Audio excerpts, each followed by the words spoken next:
Добрый вечер, дорогие друзья! Поводом для сегодняшней лекции стала карта «Королева Пентаклей». Совершенно недавно я выпустил лекцию о королеве кубков и ее образе в виде госпожи империи. Этот образ настолько меня потряс, что после нее я разочаровался в образе королевы Пентаклей. Портрет, запечатленный на гравюре Гюставом Дере по мотивам некой дамы из сборника озорных рассказов, написанных Оноре де Бальзаком. Вы же знаете, что этот аркан принадлежит к числу придворных. В одной из своих лекций я упоминал, что арканы условно делятся на числовые, старшие, тузы и придворные. И хотя каждый из них можно прочесть по-своему, ситуативно, но все же каждая из этих групп отвечает на свои вопросы. Так числовые арканы отвечают на вопрос «что?», старшие на вопрос «почему?», тузы на вопрос «где?», ну а придворные, естественно, на вопрос «кто?». В древние времена в старых старинных колодах Таро за каждым придворным арканом стоял конкретный персонаж. Со временем эта традиция сошла на нет и упразднилась, и образ стал собирательным. Теперь, глядя на королеву Пентаклей из колоды Уэйта, вы вряд ли скажете, а кого именно автор имел в виду, изображая на карте эту барышню.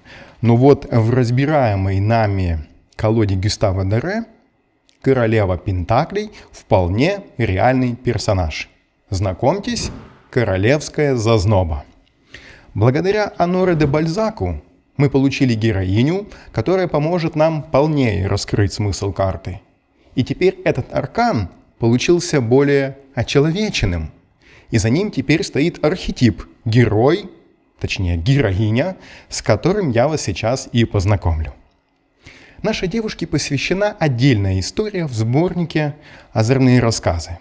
Ребята из Лос Карабео решили выбрать именно этот образ, который насквозь пропитан, как бы это мягко выразиться, предприимчивостью девушки, которая, в отличие от королевы кубков, то есть госпожи империи, в первую очередь думала не о любви и наслаждениях, а о прибыли, хотя занимались они одним и тем же по сути. Моя задача на сегодня – постараться передать вам характер персонажа максимально точно, при этом максимально кратко. История начинается с того, что на некой улице в Париже жил отнюдь не бедный торговец, имевший дочку, которая, как пишет автор, славилась красотой своей и любезностью, так что многие домогались ее любви известными для таких случаев способами. А некоторые, желая взять эту самую дочку в законные жены, предлагали деньги ее отцу, что он ему льстило несказанно. Эта барышня была такого нрава, что все ей было не по душе. И, видимо, сама судьба послала в виде награды некоего женишка, состоятельного настолько, что он пообещал подарить отцу особняк, но при условии женитьбы на его дочери. Отец, искусившись роскошным подарком, заключил сделку, несмотря на то, что этот жених рожей был точно обезьяна. Да сверх того, с редкими зубами и шамкающими челюстями. Алчного торговца не отпугнул даже запашок, исходивший от соискателя, хотя от того воняло, как от всех судейских, что разгребают дворцовые конюшни. А дочка, едва увидев такое приданное, тут же воскликнула, что ей и даром не надо такой скарб. Вы знаете, я бы хотел сразу дать характеристику нашей королеве, забегая наперед на том основании, что я знаю и начало, и середину, и конец этой истории, а то боюсь, как бы мне не упустить главное. Вот я думал о ней несколько дней, в разрезе данного рассказа. Анализировал ее модель поведения, манеру держаться, ее поступки. И какая-то неприязнь с первых страниц у меня к ней появилась, но так и не покинула. Не к этому вонючему уроду, который к ней набивался в женихи, а именно к ней. И вроде бы с одной стороны и верно она поступала, а с другой не могу отделаться от чувства ее алчности, продажности, продуманности и распланированности всей ее жизни. Как будто она все время ходила с вязкой сена, чтобы вовремя подстелить перед тем, как упасть. Высказался, вроде бы немного успокоился.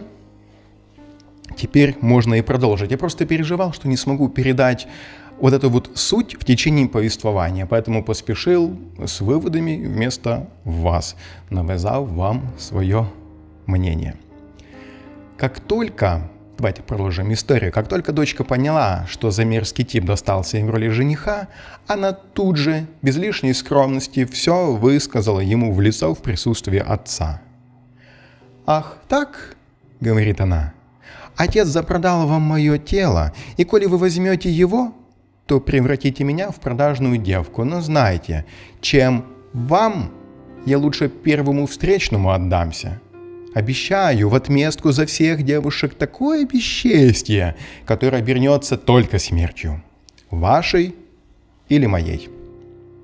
Тем временем король, возвратясь из дальних странствий, услышал, как весь двор судачит о девушке, которая отказалась от 1000 IQ, предложенной ей таким-то, дала отворот-поворот такому-то и вообще не хотела никому покориться и отвергла любовь самых красивых юношей.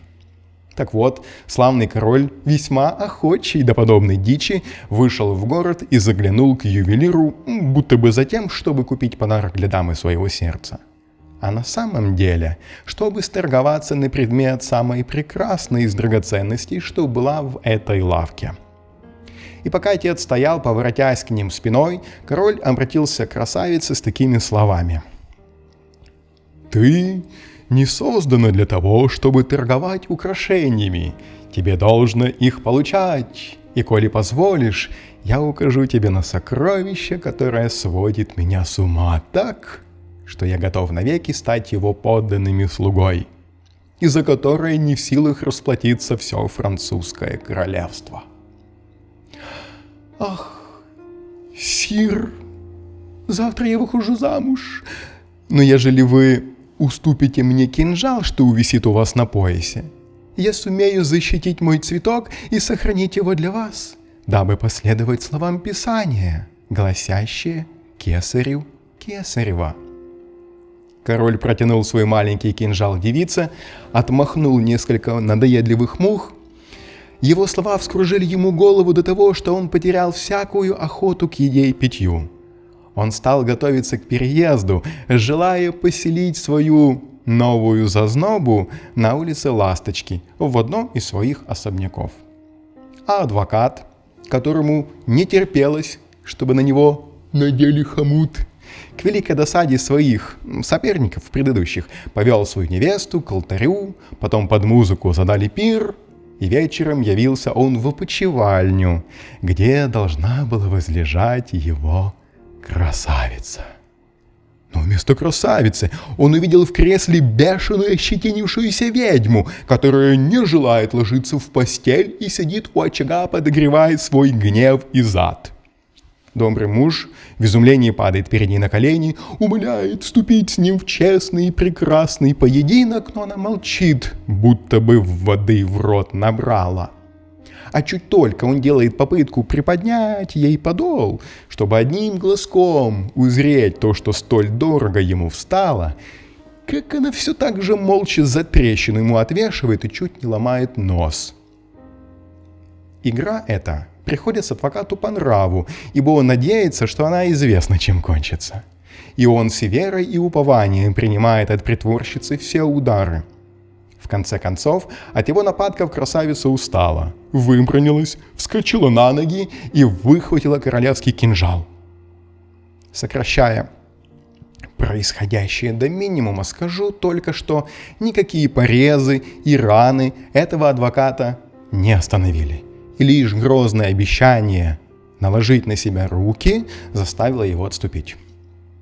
Пару дней спустя наш адвокат уезжает по своим делам, а наша героиня, недолго думая, спешит на аудиенцию, конечно, к королю. Слуга, который вызвался сопроводить ее, заключил с ней сделку. Он со своей стороны расскажет все секреты о короле, а она в будущем окажет ему помощь и предложит свое покровительство. все так и случилось. Она снискала расположение короля, и больше законный муж дома ее не наблюдал. Естественно, тягаться с королем в праве законного обладания его супругой он не решался. А наша королева Пентаклей, наученная слугой, который рассказал, что король имеет переменчивый нрав и настроение его меняется, как апрельская погода, она отличилась в любви особыми изысканными манерами, умея страсть как разжечь, так и остудить. Она то отталкивала короля, то строила из себя ханжу, и каждый день она была новой, и фантазия ее была неиссякаемой. В общем, вертела королем как хотела. Спустя некое время некий сеньор покончил с собой, отчаявшись добиться милости нашей королевы. Хотя он был готов подарить ей свое имение в городе Турень. Происшествие красавицу опечалило. Да вдобавок и духовник вменил ей эту смерть в грех, так что про себя она решила, что впредь, несмотря на то, что ее любит сам король, она будет тайком принимать земли и тайком за них благодарить. Вы поняли, что благодарить я взял в кавычки, ибо благодарность ее заключалась лишь в одном. Этим нехитрым способом она заложила огромное состояние, которое снискало ей уважение во всем городе, выказывая такую изобретательность, что король и не догадывался, как славно она споспешествует счастью его подданных. Она до того пришлась королю по нраву, что ей не составило бы труда убедить его, что потолок — это пол. Хотя разборчивая красавица отдавалась лишь тем придворным, что занимали прочное положение при дворе, и ласки ее были редки, словно чудо, завистники и соперницы уверяли, что за 10 тысяч IQ самый мелкий дворянин может вкусить от королевского стола. Конечно, это была ложь и клевета, и потому как-то раз, поссорившись с его величеством, который упрекнул ее за такие слухи о ней, его зазноба гордо заявила: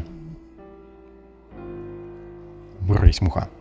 Презираю и 30 тысяч раз проклинаю тех, кто вложил эту ерунду в вашу муху. У меня не было никого, кто не раскошелился бы меньше, чем на 30 тысяч IQ». Как не осерчал король, а от улыбки не удержался, и дабы заставить умолкнуть злые языки, пробыл с ней месяц или около того. И напоследок я бы хотел добавить, что на ночную аудиенцию к нашей королевской зазнобе можно было тайно попасть, заплатив 12 тысяч IQ через некую предприимчивую служанку не менее предприимчивой королевы. Много это или мало, совершенно непонятно, поэтому я потрудился произвести некоторые математические расчеты. За точность не ручаюсь, но общее впечатление передам. 1 IQ – это одна серебряная монета весом в 27 грамм. Были, конечно, и золотые IQ, но я даже думать боюсь, что это было золото. Так вот, 12 тысяч IQ получается в весе 360 килограмм. Или можно проще, современные серебряные монеты имеют вес 1 тройская унция. Одна современная тройская унция – это примерно 31,1 грамма. По большому счету, одно и то же, равняется 1 IQ. И одна такая монета, без намека на ювелирную ценность, может стоить порядка $25. И это минимальная цена, которую я нашел. В итоге все 12 тысяч IQ мы можем смело оценить в $300 тысяч. Напомню, это за одну ночь. Совершенно теперь поменялась в наших глазах эта девушка. Поистине королева Пентаклей. А то эти абстрактные 12 тысяч, другое дело $300 тысяч. И, честно говоря, я вряд ли ошибся в расчетах. Я скорее их преуменьшал, тем более, что ее законный муж, однажды узнав о такой возможности, выплатил той самой предприимчивой служанке 12 тысяч IQ со словами, цитата, «На эти деньги можно купить земли, мужчин, женщин, а также совесть по меньшей мере 3 слуг Господа нашего. А потому полагаю, что за эти 12 тысяч ты продашь мне не только душу, но и тело со всеми твоими потрохами. Ну и еще во времена мушкетеров, а это было примерно в то же самое время, желтая лошадь Д'Артаньяна была продана за 3 икю. Доходы мэтра Бонасье от капитала, сколоченного на галантерейной торговле, составляли 2-3 тысячи икю в год. Вот и посчитайте. В общем, я думаю, что сомнений у вас не осталось, что барышня наша знала себе цену и таким способом сумела накопить немалое состояние. И теперь назвать ее нехорошим словом как-то даже и язык не поворачивается. И если королева кубков в первую очередь выбирала сердцем, выбирала чувствами, то наша сегодняшняя героиня исключительно практичная женщина. И зачем любить кого-то просто так? И даже когда она в конце концов рассталась с королем, то случилось это мирно, как и полагается королеве Пентаклей, без лишних эмоций, так, чтобы не сжигать мосты. Ну, мало ли. Дальновидность и отсутствие эмоций. Как говорят в фильмах, ничего личного, просто бизнес. Ну, а потом она вышла замуж за молодого графа де Бюзансуа. Ну что же, вот такой вот образ нам открылся сегодня. И хотя поведал о жизни королевы вроде как бы только с одной стороны, со стороны личной жизни, ты мне сбиваешь микрофон, но это уже совершенно оживило бездушный образ. Так что спасибо тебе, Оноре де Бальзак, за этот прекрасный образ. Давайте теперь мы продолжим наше погружение в этот аркан. Ведь мы, в конце концов, неплохо вооружены теперь архетипичным образом королевской зазнобы. Так, ты лег на провод. Давайте традиционно перейдем к нашим 7 пунктам, которые помогают полнее раскрыть любой из арканов. Даже из незнакомой колоды. Нет, это не список готовых ответов, а скорее некая такая структура, которую нужно заполнить, словно анкету-опросник. Итак, вот они. Пункт 1. Внутри или снаружи? В данном случае речь идет о придворном аркане. И это чаще, чем в любых других картах, означает появление какой-то конкретной персоны в нашей жизни. Конечно, это может отражать и ситуацию, которая носит характер аркана. В общем, либо это мы выступаем, наш клиент, в роли королевы Пентаклей, тогда это что-то внутреннее, либо это в нашей жизни кто-то ведет себя, словно этот аркан. Тогда это внешнее. 2 пункт. Арканы до и после. Рыцарь Пентаклей и король Пентаклей. Что каждый из них означает? Понимание их роли поможет глубже осмыслить королеву. И мне кажется, тут все должно быть намного проще, чем с иными арканами. Ведь так или иначе, но мы знакомы с придворной иерархией. Ведь придворные карты, как никакие другие арканы, дают нам понять степень влияния человека на ситуацию. Так, например, рыцарь – это суетливый, инициативный молодой человек, кстати, независимо от возраста, который выполняет приказы короля и королевы. Он уезжает с поручениями, а приезжает с новостями и предложениями. Королева же сидит на троне. То есть она явно не рыцарь, и сказать, что она на побегушках, так и не скажешь ведь. Но и королевством она не управляет. Ее роль очень похожа на роль серого кардинала. Человека, который очень часто остается за кулисами, но кто может умело дергать за ниточки, чтобы куклы на сцене шевелились так, как нужно. Кстати, в отличие от других мастей, королева Пентаклей исключительно предприимчивая королева. Умеет не только распоряжаться заработанным, но и сама имеет предпринимательскую жилку. Сказать, чтобы она была вдохновитель для короля, как королева кубков, так и не скажешь. А вот по части умело управлять финансами и вести превосходно его дела и хозяйство, это она бы смогла с легкостью и с успехом. И я понимаю, что несколько пугает и смущает половая принадлежность в придворных арканах, чего нет в числовых, например, и сложно мужчине представить себя в роли королевы. Ну, во-первых, я уже говорил, что придворные очень часто показывают нам какого-то конкретного человека, а значит, что, так сказать, сужает круг подозреваемых. А во-вторых, все мы имеем и мужское, и женское начало. Значит, и мужчина, хоть в картах это скорее исключение, но ведет себя как королева. Повторюсь, это скорее исключение. Чаще это укажет на его связь с женщиной, на его мысли о женщине, либо что за ним стоит женщина. Коль мы говорим о королеве Пентаклей, так это и вовсе может быть его законная супруга. Следующий пункт. Статика или динамика?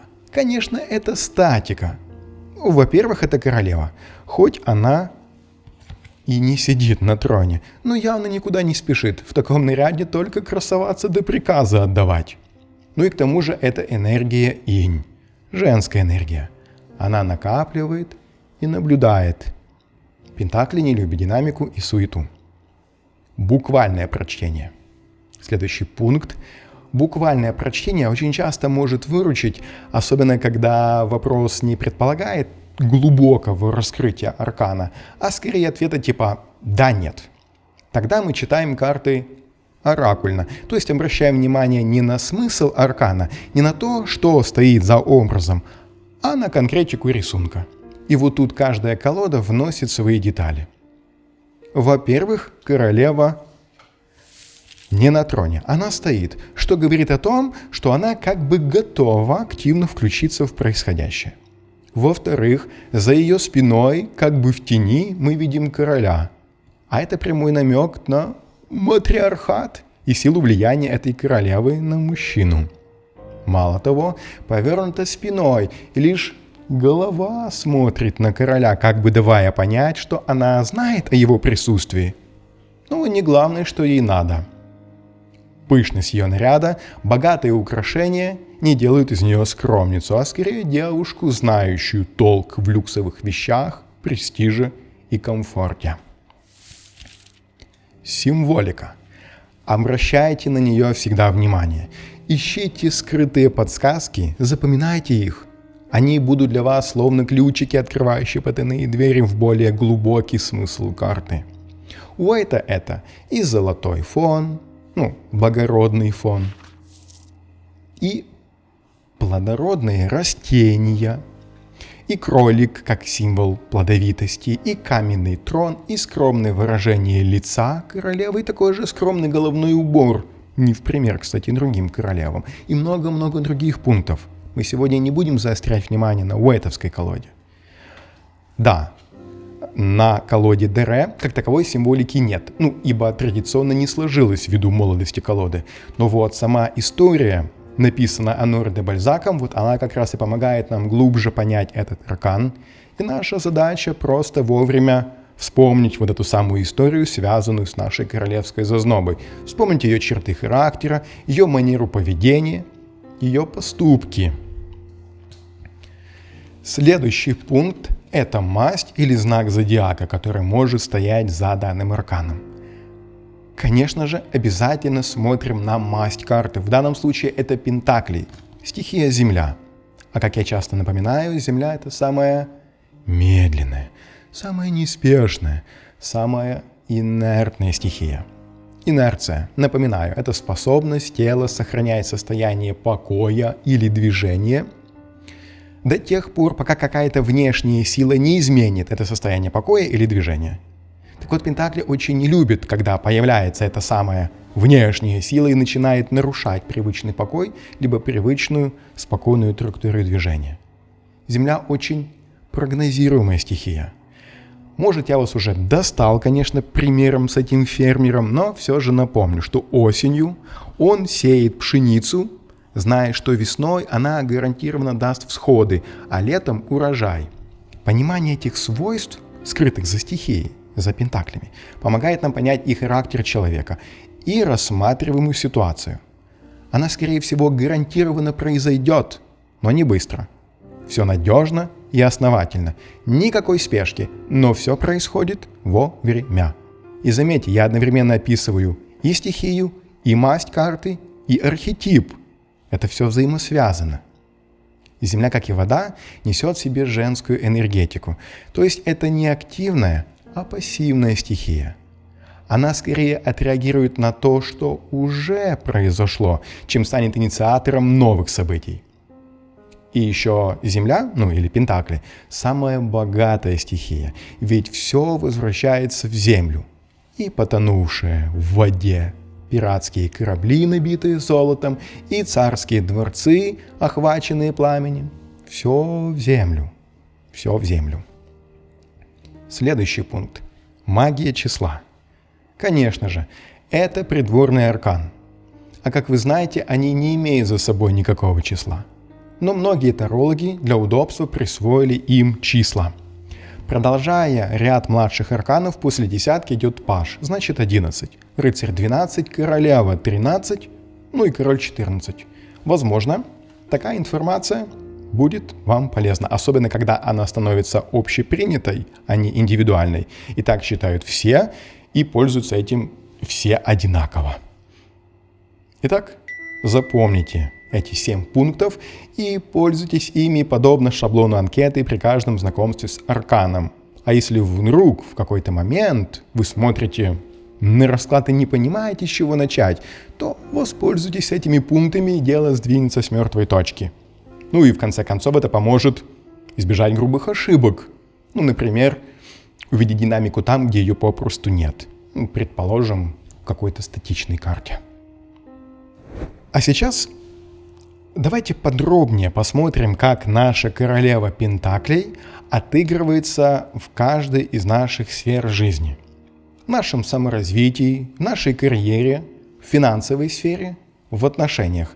Отдельно поговорим о перевернутом значении карты или, иными словами, о реверсном значении карты. Как вы знаете, за каждую из сфер отвечает определенная масть или стихия. Итак, пункт 1. Саморазвитие.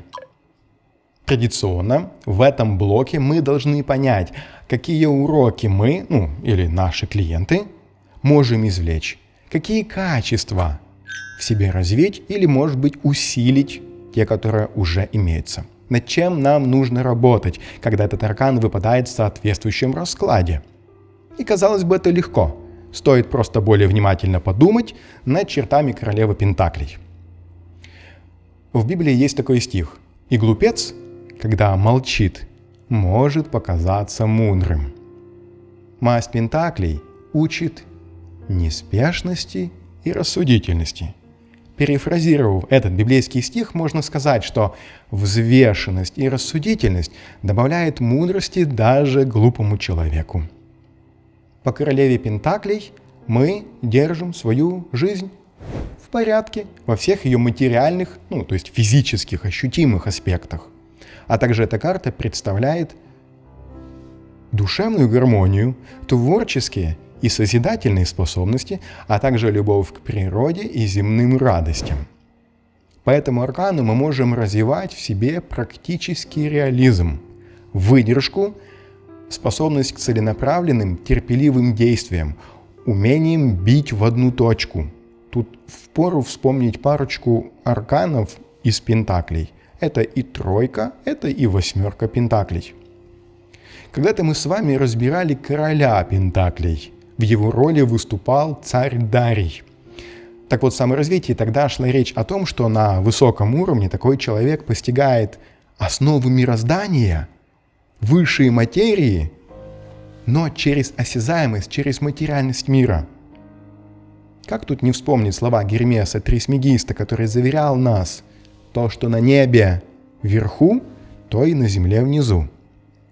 Давая понять, что наш материальный мир является отражением мира Вышнего. Восточные учения, которые мы так тесно связываем с медитацией, говорят, что это состояние мы можем получить не только сидя дома, на удобном коврике, окружив себя благовониями и приятной музыкой, но и выполняя ежедневный и монотонный труд, просто правильно настроив себя внутри. Королева этому вторит, говоря о том, что внутренняя гармония и ответы на вопросы духовные мы можем получить через физический мир, через терпение, через труд. Стоит также напомнить, что все королевы, независимо от масти, это водная стихия. А значит, наша королева – это водный аспект стихии Земля. То есть она обладает эмпатией, сопереживанием, милосердием и состраданием в большей степени, чем остальные члены ее пентаклевой семьи.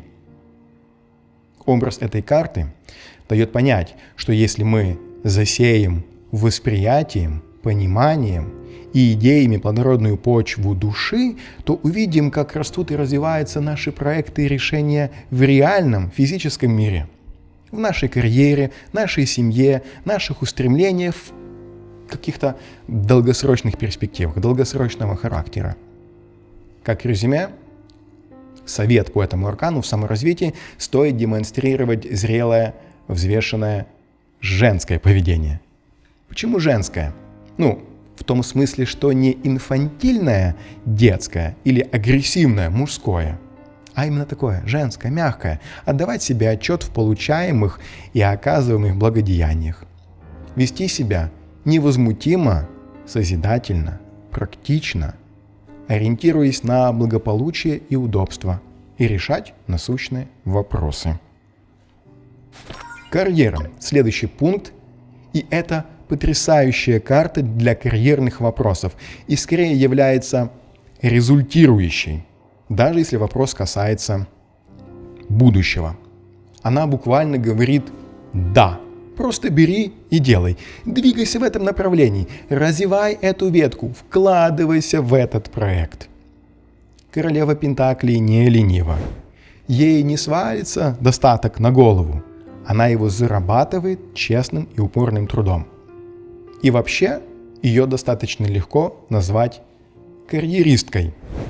По этому аркану проходит деловая атмосфера, хватка, умение договориться, помните, водная земля, достижение поставленных целей, причем вознаграждение и отдача будут непременно.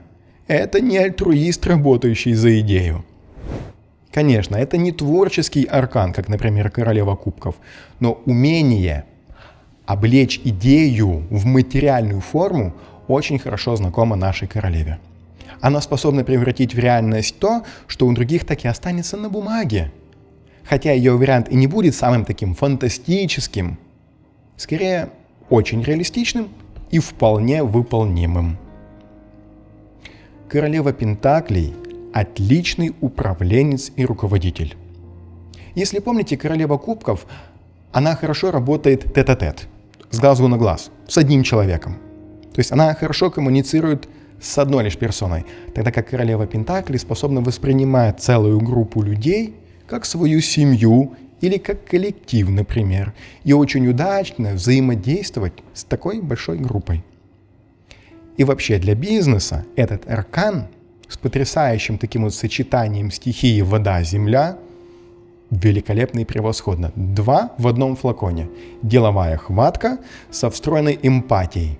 Далеко пойдет такой персонаж в деловом мире. Финансы. Следующая наша сфера нашей жизни. Помните, что в плане финансов, в плане управления финансами мы можем их зарабатывать, сохранять и приумножать. Так вот, королева Пентаклей способна реализовать все эти 3 пункта. И если речь идет о финансах, то выпавшая королева Пентаклей выглядит как бонус, как туз Пентаклей, что ли. Конечно, все зависит от конкретики вопроса и от рассматриваемой ситуации. Но в общем и целом это ответ «да». Ответ «да» на то, что касается денежных вложений, покупки недвижимости, траты денег, развития бизнеса и так далее. В отличие от других арканов, в том числе и придворных, у королевы есть способность управлять большими ресурсами. Это может прозвучать как-то даже смешно и наивно. Ты можешь сказать: вы мне только дайте эти самые большие ресурсы, и я вмиг с ними управлюсь. Я в этом и не сомневаюсь. Но речь не о банальной трате на что попало, а именно грамотное распределение потоков и финансов. Вот она распорядиться тем, что имеет, в высшей степени толково. Ну и, конечно, это потрясающая карта на вопросы о будущих вложениях, об инвестициях и тратах. Она предвещает богатство и изобилие, процветание и благосостояние. Это благоприятный знак и для финансовых, и для жилищных вопросов. Следующий пункт – это взаимоотношения, чаще всего двух людей противоположного пола. Ну или двух близких людей. Стоит сразу сказать два момента. Первое – это то, что в раскладах на отношения королева Пентаклей чаще всего показывает законную жену. А второе, что хоть королева может показывать характер отношений, но все же чаще показывает конкретную персону. Давайте теперь мы разделим наш аркан на характеристику личности и на характеристику самих отношений. Итак, если это отношения, то они несут серьезность, постоянство, стабильность. Почти слова-синонимы. Если это новые отношения, то при соседних положительных арканах можно смело говорить, что они, эти отношения, проходят под знаком верности, может не быстрого, но уверенного продвижения вперед, где каждый следующий шаг разительно отличается от предыдущего, качественно отличается. Я имею в виду окончание конфетно-букетного периода и выхода на новый уровень, вплоть даже до официального брака. А если отношения уже давно оформлены, то королева Пентаклей дает характеристику семейному быту, как очень крепкому союзу. Она передает атмосферу взаимности, заботы, причем заботы на таком чисто практическом уровне. Это когда дома тепло, уютно, вкусно пахнет, все функционирует, ничего не капает, не течет, счета оплачены, дети накормлены, жена счастлива, муж доволен. Если же давать характеристику личности для взаимоотношений, что весьма, кстати, часто может быть, то можно сказать, что это эталон женщины для семьи. Это та, с которой захочется не только заниматься сексом, но и строить дом, создавать общий быт, воспитывать детей. Это та, с которой приятно общаться, которая поддержит и создаст мощный тыл. Мужчина в ней уверен, и это про них говорят, что за каждым успешным политиком, предпринимателем или бизнесменом стоит его жена. Она наполняет своего мужа на духовном уровне, а он отдает ей свою заботу, ласку и безопасность. Стоит также сказать, что из всех королев именно королева Пентаклей отражает аркан императрица в большей мере, чем все остальные. В такой семье муж может смело отдать управление всем хозяйством своей жене, зная, что она распорядится всем наилучшим образом. Где надо сэкономить, она так и сделает, а там, где надо купить дорогую, но качественную вещь, ей не будет равных в чутье. Аккумулировать и вовремя распределять ресурсы, заработанные мужем, она сумеет, скорее всего, лучше последнего. Я даже думаю, что именно из этого аркана родились анекдоты про жен, которые отбирают у нерадивых мужей всю зарплату. Они, в свою очередь, создают заначки за плинтусами и в туалетных бачках. И вообще, я бы сказал, что этот аркан – некая смесь трех старших арканов – императрицы, иерофанта и императора. В том смысле, что она несет за собой семейные ценности, надежность, верность, традиционализм, рост в широком смысле этого слова, и в финансовом плане, в плане расширения семьи. Это и постоянство чувств, это процветание и благополучие. И да, можно сказать, что королева Пентаклей, в отличие от королевы чаш, скорее опекает тело, чем душу. Но вы же знаете, как у нас все взаимосвязано, так что заботьтесь о теле, и душе становится хорошо. Давайте теперь поговорим о реверсе, о негативном прочтении этого аркана. Негативное значение этого придворного аркана раскрывается в отрицательных чертах человека. Например, забота, что хорошо, может перерасти в гиперопеку и даже в деспотизм, такой себе матриархат. Желание все держать в своих руках, всех в ежовых рукавицах. Желание управлять ресурсами может перерасти в жадность, в зацикленность на деньгах. Траты, разумные, умеренные, могут перерасти в скупость. Недобор или перебор – это что касается энергетики. Недобор – некоторая такая инфантильность, иными словами, девочковость поведения, когда от королевы осталась лишь оболочка, но внутри это незрелый человек. Ребенок, а значит нерешительность, неспособность пройти длинную дистанцию, нежелание брать на себя ответственность. Перебор, когда много энергетики. Она сама дерзко возьмет то, что желает или кого желает. Заметьте, что история про королевскую зазнобу не была столь душещипательной, как про королеву чаш, если вы смотрели. И это правильно. Королева Пентаклей – это не девушка с обложки плейбоя. Да, она не уродина, она красива от природы, но не это ее главная фишка. Вы меня, конечно, простите за такое сравнение, но есть автомобили, на которые мужики пялятся и слюнями обтекают, а потом идут и покупают Land Cruiser Prado и ездят на нем всю жизнь. При этом совершенно счастливы и довольны, потому что он дает им ощущение надежности, уверенности в завтрашнем дне. Она не подведет. Она и в жару, и в лютый мороз подарит тебе настоящий комфорт и уют. Королева Пентаклей любит, чтобы все было благопристойно и чинно, чтобы все было как у людей. Желаю, чтобы именно так и было у вас и ваших клиентов.